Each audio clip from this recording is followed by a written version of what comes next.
जय हिंद दोस्तों, स्वागत है आपका करंट अफेयर की इस क्लास में। करंट अफेयर की सीरीज को आगे बढ़ाते हुए आज की क्लास कवर करने वाले हैं, जिसमें टॉप क्वेश्चंस डिस्कस करेंगे अपने, जो परीक्षा की दृष्टि से अति महत्वपूर्ण है। क्वेश्चंस के साथ साथ में कुछ स्टैटिक्स पार्ट भी डिस्कस करेंगे जो क्वेश्चन से रिलेट होगा। तो बने रहिए हमारे साथ, तैयारी को मजबूत करते रहिए। स्टार्ट करते हैं आज का पहला क्वेश्चन। रक्षा मंत्री राजनाथ सिंह ने भारत के किस शहर में नीरज चोपड़ा के नाम पर बने स्टेडियम का उद्घाटन किया है? नीरज चोपड़ा क्या है? स्वर्ण पदक विजेता हैं ओलंपिक में जेवलिन थ्रो में। तो उनके नाम का स्टेडियम का उद्घाटन कहाँ किया गया है? ये किया गया है पुणे में। कहाँ पर? पुणे में। रक्षा मंत्री राजनाथ सिंह ने पुणे में नीरज चोपड़ा के नाम पर बने स्टेडियम का उद्घाटन किया है। आर्मी स्पोर्ट्स इंस्टीट्यूट के परिसर में स्टेडियम का नाम Neeraj Chopra army sports institute Pune छावनी रखा गया है। ये कहां पर है? पुणे में, आपको ध्यान रखना है। अगर बात करूं दुनिया का सबसे बड़ा जो स्टेडियम है वो कौन सा है? वो है नरेंद्र मोदी स्टेडियम। कौन सा? नरेंद्र मोदी स्टेडियम अहमदाबाद में। इसका पहला नाम क्या था? इसका पहला नाम था मोटेरा स्टेडियम। क्या था? मोटेरा स्टेडियम। तो ये सबसे बड़ा स्टेडियम है। इससे पहले, ये नरेंद्र मोदी स्टेडियम बनने से पहले कौन सा स्टेडियम था विश्व का सबसे बड़ा? तो वो था मेलबर्न। कौन सा? मेलबर्न, ऑस्ट्रेलिया में। लेकिन अभी फिलहाल कौन सा है सबसे बड़ा स्टेडियम? वो है मोटेरा स्टेडियम, अहमदाबाद का विश्व का सबसे बड़ा स्टेडियम। और अब इस मोटेरा स्टेडियम का नाम बदलकर हो गया है Narendra Modi stadium. Next question. निम्नलिखित में से कौन 28 अगस्त 2021 को जलियांवाला बाग स्मारक के रिनोवेटेड परिसर का उद्घाटन करेंगे? कौन करेंगे? तो वो करेंगे नरेंद्र मोदी, प्रधानमंत्री नरेंद्र मोदी।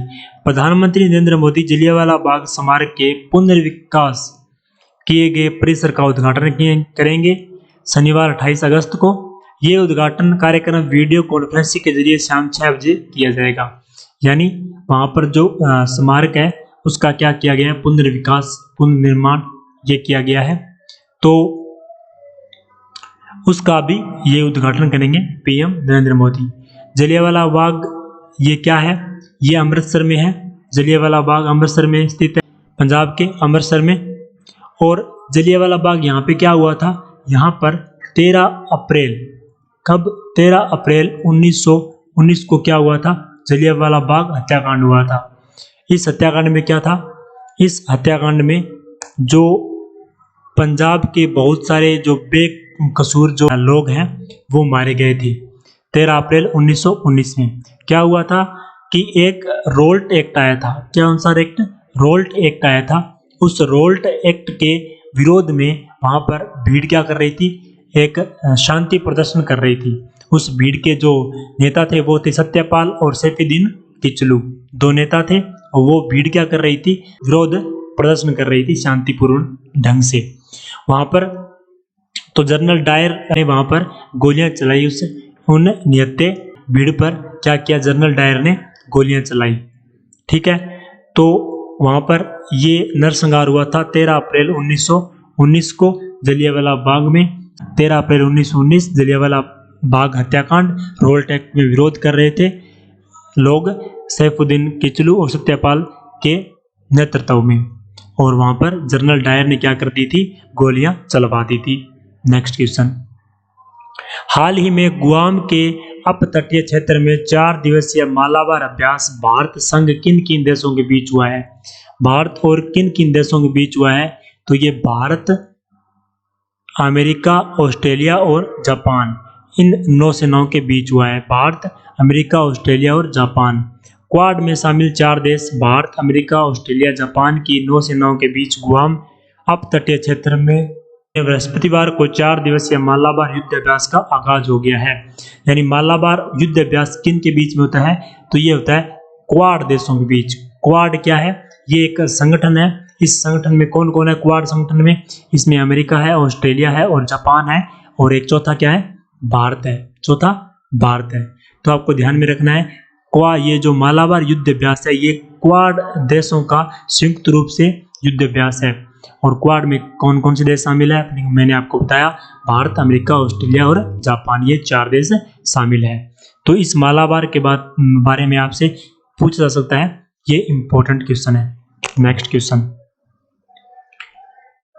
DGCI ने किस जेट से 2.5 साल बाद प्रतिबंध हटाया है? किस जेट से हटाया है? बोइंग 737 से। किससे? बोइंग 737 से। नागर विमानन महानिदेशालय DGCA ने बोइंग 737 मैक्स जेट विमान से गुरुवार को प्रतिबंध हटाने का ऐलान किया है। उल्लेखनीय है कि साल 2019 में भारत ने 2 बड़े हादसों के बाद इस विमान पर प्रतिबंध लगा दिया था। DGCA के एक वरिष्ठ अधिकारी ने भी इस अहम फैसले की पुष्टि की है। तो आपको ये ध्यान में रखना है कि बोइंग 737 जो है, इस पर 2.5 साल बाद क्या कर दिया गया? प्रतिबंध हटा दिया गया है। 2.5 साल तक इस पर प्रतिबंध लगाया गया था विमान हादसों के कारण, अब हटा दिया गया है। नेक्स्ट क्वेश्चन, निम्नलिखित में से किसने मणिपुर के राज्यपाल के रूप में शपथ ली है? तो मणिपुर के राज्यपाल के रूप में शपथ किसने ली है? वो ली है श्रीला गणेशन ने। श्रीला गणेशन ने हाल ही में यहाँ राज्य भवन के दरबार में मणिपुर के राज्यपाल के रूप में शपथ ली है। मणिपुर का नया राज्यपाल कौन बना है? श्रीला गणेशन। राज्यपाल के बारे में, राज्यपाल की जो कार्यकाल कितना होता है? 5 वर्ष होता है। और कम से कम आयु कितनी होनी चाहिए? 35 वर्ष आयु होनी चाहिए राज्यपाल बनने के लिए। और राज्यपाल की शक्तियां कौन से अनुच्छेद में है? 213 के अंदर है। किसके अंदर है? 213 के अंदर है। और राज्यपाल का अध्यादेश भी किसके अंदर है? 213 के अंदर। राज्यपाल का अध्यादेश 213 के अंदर, ध्यान रखना है आपको। 213 के अंदर राज्यपाल का अध्यादेश, और 123 के अंदर ये है राष्ट्रपति का अध्यादेश। 213 के अंदर राज्यपाल का, 123 के अंदर राष्ट्रपति का अध्यादेश। ठीक है, तो ये आपको ध्यान में रखना है। नेक्स्ट क्वेश्चन, भारतीय कुश्ती महासंघ और किसने कुश्ती समुदाय के समर्थन के लिए हाल ही में quest for gold eight Paris Olympic 2024 कार्यक्रम की शुरुआत की है? किसने की है? तो ये की है टाटा मोटर्स ने। टाटा मोटर्स और भारतीय कुश्ती महासंघ ने मिलकर ये किया है। टाटा मोटर्स और भारतीय कुश्ती महासंघ। इस समग्र विकास कार्यक्रम का एकमात्र उद्देश्य अगले ओलंपिक खेलों में खिलाड़ियों को स्वर्ण पदक जीतने के लिए प्रोत्साहित करना है। तो ये किसने स्टार्ट किया है, ये आपको ध्यान में जरूर रखना है। भारतीय कुश्ती महासंघ और टाटा मोटर्स ने मिलकर स्टार्ट किया है। नेक्स्ट क्वेश्चन, निम्न में से कौन सा वरिष्ठ नागरिकों के लिए राष्ट्रीय हेल्पलाइन टोल फ्री नंबर जारी किया गया है? तो कौन सा नंबर जारी किया गया है? 14567।